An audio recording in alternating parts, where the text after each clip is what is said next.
artificial joints, biomechanics, and tribocorrosion of implanted biomaterials used in dentistry and orthopedics. As most of you know, titanium implants are commonly used in clinical management and medical practices to replace or repair malfunctioned or failed body parts or joints. The challenge of a clinician is to have an implant which satisfies the functional requirements of the patients while having a minimum side effect on the patient's body. Several clinical reports and studies showed the early failure of such implants and release of the metal ions, particles to the surrounding tissues, which become a serious clinical concern. Such processes are mainly caused by the mechanical movements of the implants coupled with the effect of the body environment. The effect can be biochemical or electrochemical response of the implant metals to the surrounding solution. Furthermore, the combined effect of such mechanical factors and chemical and electrochemical factors is known as tribocorrosion. This talk will address the recent progress in the tribocorrosion studies on the titanium implants as a function of mechanical, biochemical, and biological variables.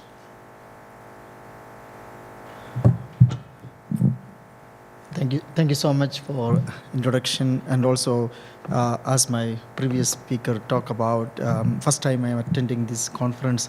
Nice to hear about the titanium industry, how meeting all these people, and thank you for this opportunity. Today my talk, as the introduction.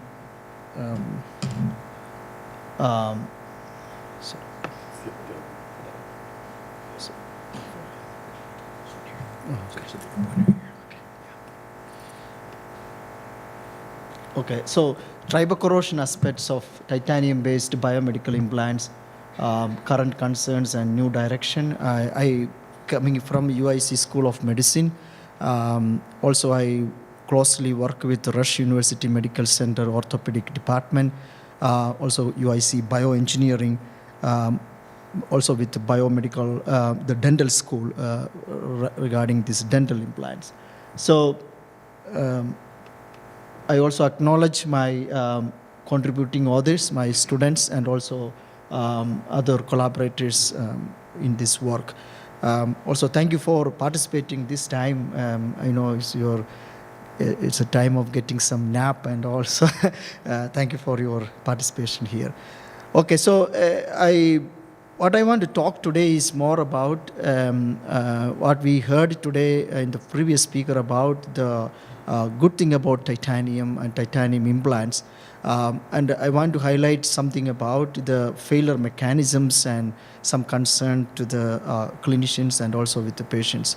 So if you look at the knowledge gap and clinical impact, according to Center for Disease Control, CDC, around 78 million people by 2040 having sort of arthritis issues, like joint issues, and so there are so many ways to prevent it, but at the end is joint replacement is one of the solution, and titanium is widely accepted from the speaker. Also, the titanium is used for so many applications for medical devices.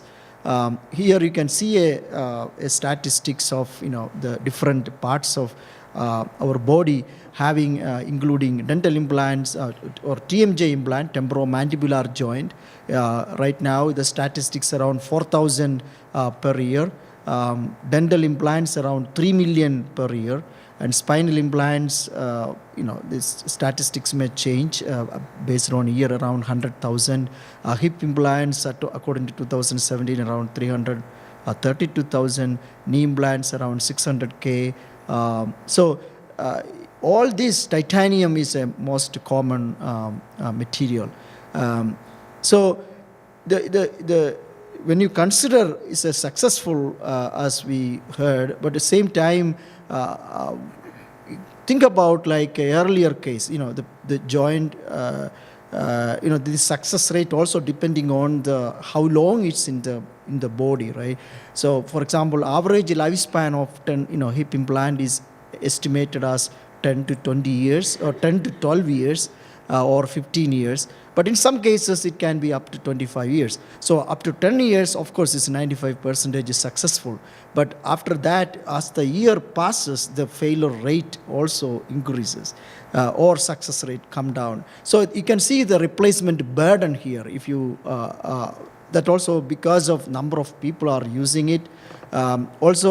Earlier arthritis will come at the age of 60, or then we'll have the patient have a low mobility, so that brings like the low wear and tear of the joints. But nowadays, because of our work habits, and especially when I look at my own son, earlier when I was at school days, I go out and play, but nowadays they want to sit at video games and all this computer usage is coming up, so that affecting our joint at the end, like how it is stable. So people have a recent survey in Rockford in my area shows that even 25 age of 25 to 35, they have arthritis issues. So if that cases, if you have a replacement comes up, and definitely the person has to undergo revision surgery after 20 years, or that actually a burden here. So if you look at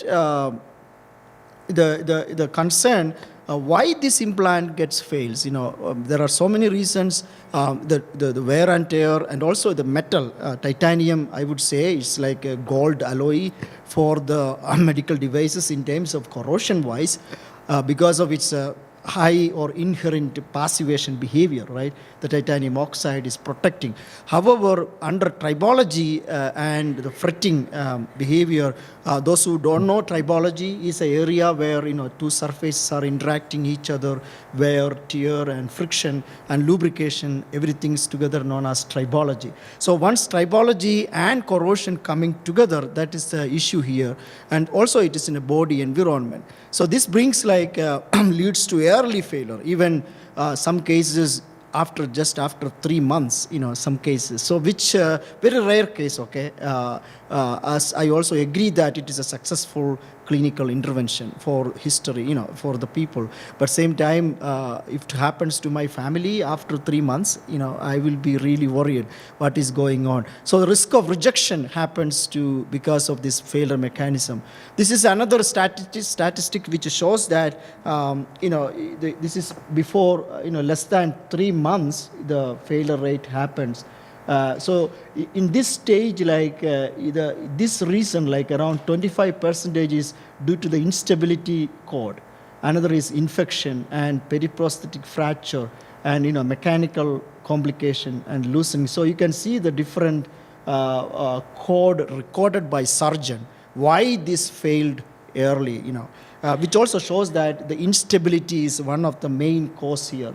So if you look at as a fundamental science, there are so many reasons. When I look at an implant as an engineer, I look as a mechanical system. So you have materials, you have biological factors. Of course, biology is something like, when I'm also a mechanical engineer. When I enter into a medicine, I have to learn a lot about what is going on in the body. For example, foreign body reaction, immune response, osteolysis, and infection, all these factors affecting the material property. Same as like, and also the physical activity. A patient wants to do his activities as he was doing earlier, with the natural joint. And then the corrosion comes. All these factors actually accelerate the wear mechanism. So then I want to introduce this area of tribocorrosion. Tribocorrosion is a area which we include the tribology, corrosion, biochemistry, and medical science. So this area, I would say, tribology has a long history, corrosion has a long history. Tribocorrosion as an area came up, I would say, the first paper came out in 1992 by J.P. Sellis. He was sort of, triboelectrochemistry. But earlier also there was studies were there, but now I think this area is enter into medical area. I think it's 2005 onwards. There are so many studies, especially in US, started in 2008, etc. So the classical definition of tribocorrosion is a irreversible transformation of material in tribological contact caused by simultaneous physical, chemical, and mechanical surface interaction. And also, if you want to get more information, Tribocorrosion Network led by Professor Stack, she was my PhD mentor. in University of Strathclyde, and it's actually a small group of researchers developing in this area. So let me translate that to the hip implant. So if you look at the hip implant, the main three components are the cup and head and the stem. As we heard in the first talk, most of the stem made of titanium, but usually the head is made of cobalt chromium. And right now we have also the liner, polymer liner. So the three main classification of this joint is based on the head and cup material. For example, metal on metal is the metal is head and cup is metal. And if the head is ceramic and we have a polymer liner, then we say ceramic on poly. If it is metal and poly, then metal on poly. So if you look at the history of joints, metal on metal was creating for a long time was successful, very active joints. People use metal on metal. But I know you heard the story, like 2009 onwards, metal on metal created a lot of problem. It's completely out of market from 2009. Right now, metal on poly or ceramic on poly is the commonly used implants. So if you look at it as a mechanical system, you see the interface here, the metal on cup interface, which has to be very low friction, which has to be moved as patient is walking. But here, the metal on the head and the neck connection, which is known as modular junction. Modular junction, we do not want any movement. The surgeon, when he fix it, he hammer the head, and because of machining lines inside, it should get cold welded. So we don't want any motion. And here, this is because the metal and the bone, which also it's not in our control because the osteointegration. So we have to do surface modification to increase his modification. So a successful implant is one implant which there is no motion here, there is no motion here, but there is a significant or free motion in the cup and head. But unfortunately, this is like that. But after some years of our usage, there is some sort of a micro motion happens here. Also here some sort of micro motion, which is known as osteolysis, which affecting overall stability of this joint. So that's why the mechanical stability. So we cannot really separate this stability or that stability. I would say this is an overall mechanical stability which has to be addressed. And also other thing is our biological factors. You see the joint environment, we have wear debris, macrophage, osteoblast, monocytes, fibroblasts. So all this also affecting the joint. So both comes together, that is the main issue here. And also other than that, we have in industry we are okay, like in the wear products, wherever it go is okay. But in body it's not like that. It's actually disseminating to our joint environment. So there's a local toxicity, also systemic toxicity.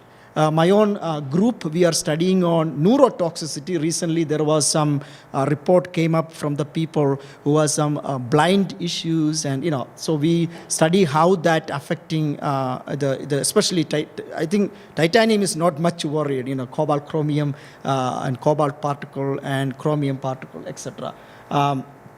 So dental implants, the almost similar cases. I just, because lack of time, I just glanced through it. Mechanical factors, when you have masticate, we do usually around 2,000 times in a day, right, including breakfast, lunch, and so the heavy loading. Also, we have chemical, what you drink and that also affect. Also, microbiological effect, how you take care of your tooth, so which also leading to this type of tribocorrosion problem, which can leads to the implant failure.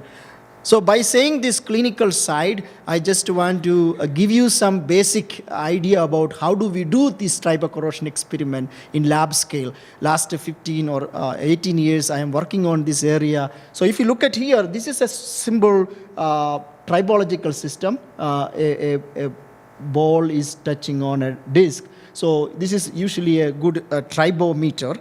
However, when we have this solution we put inside, and then we connect this with potentiostat, which is known as corrosion side, and then we can study this together. This is like a very simple pin-on disc or some system, but this can be modified according to our need into different. So what we are studying here is we study the chemical the influence on the degradation process, also mechanical in one setting. That's a good thing about tribocorrosion. So earlier people thought by tribology the material loss from an interface is 5 microgram and corrosion is like 1 microgram. People thought, okay, total will be 6 microgram. But that's not the case. That's what happened with metal on metal joints. Like it can be like, because of wear accelerate corrosion and corrosion accelerate wear, the degradation can be up to 200 micrograms, for example. So that is the issue of tribocorrosion. What was the missing knowledge? Understanding this together in one setting, understanding what is going on with interface. So this is an example of a setup like, hope it works, hip simulator, which I developed when I was at Rush, and right now we are using. So you can see here, this is a hip simulator, which is controlled, the temperature, everything is controlled. This is synovial fluid, and also you can see we can simulate the walking cycle of a person with the loading. We have all the potential, like electrochemical setups here. And then we can also collect data, mechanical and corrosion data in the setup. So I think I will stop here so you can see all the data collections, what is going on at the interface. So the key feature of tribocorrosion is we can tune the wear with tribology. Also we can tune the corrosion and study the system in different environment. So that is a major benefit of understanding tribocorrosion. So tribocorrosion is not only in bio area, which I was talking, it has a long history, different application in aerospace. My own mentor at Strathclyde, they are studying on aerospace industry and all what is going on. Even several applications you can see on tribocorrosion. This is a study from my PhD student with modular junctions. So he simulated the similar motions with different parameters, and this is a setup with a modular junction. For even this is also applicable to sort of a dental. When you modify the solution, we can study what is going on at the interface, and we can study the dissipation energy. So the good thing is we can study both together, mechanical effect and also electrochemical effect in one setting. So this is an example of, I always show this when I teach, go to tribocorrosion. So the good thing about here, you see, this is a corrosion parameter. The coefficient of friction is a mechanical parameter. So the black color is, you can see whenever a system is stable, there is no, as soon as you start moving, the corrosion potential come down, which shows that it is inferior in corrosion property. But this reach here, because there is a coating is protecting on titanium called, so that's why, and friction is also very low here. But after this region, what happened is the coating is failed, so that's why the current again came down, but you can see the friction went up. So which shows that like you can see both of this together in. So that was the advantage of this. So I just want to glance through it. So we try to develop different type of coatings, and this is like biomimicking coating, which used by Mayo technique. So which shows that the tribocorrosion properties can be enhanced by having these techniques. We also study with one of my collaborator on titanium nanotubes, which also some sort of progress, I would say. However, there are so many concerns about mechanical stability.